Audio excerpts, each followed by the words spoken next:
Hello, good evening. For today's video ay tayo po ay nagluto ng beef oxtail sinigang sa kalamansi. Ayan po. Ayan po yung ating mga beef oxtail. Ayan po.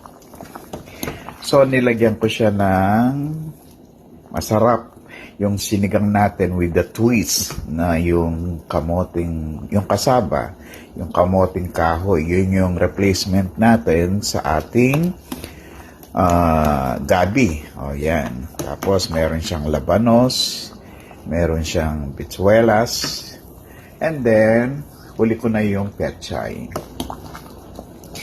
So yan po ang ating masarap na beef oxtail.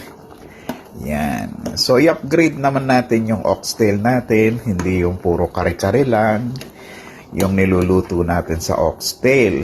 Minsan nagre-reklamo na si oxtail ay puro kare-kare lang ang niluluto sa kanya.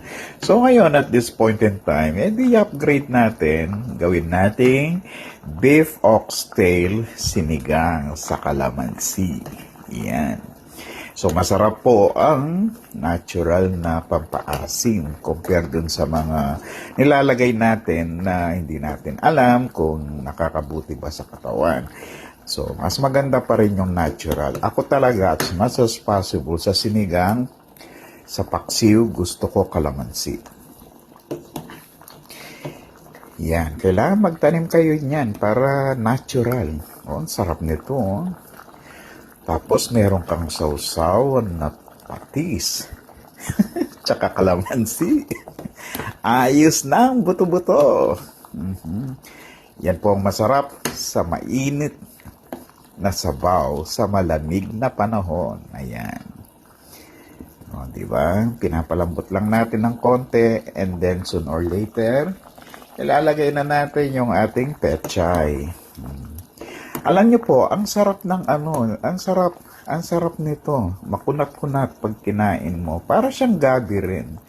Yan. Yung ating kasaba. Yan po yung twist. Alright, sinishare ko na sa inyo. This is the heirloom recipe from my lola. Yan. So, heirloom recipe ng aming pamilya. So, ito ay lumalabas lang ito kapag medianoche, Noche Buenas, yan, pag Pasko, tsaka New Year. Kasi medyo pricey itong karneng to, di ba? So, yan po ang ating oxtail. At super sarap. Alright? So, mamaya pa, meron pang second video na ito. So, papalambutin lang natin ng konti yung ating mga gulay-gulay. Alright? Thank you and have a nice day.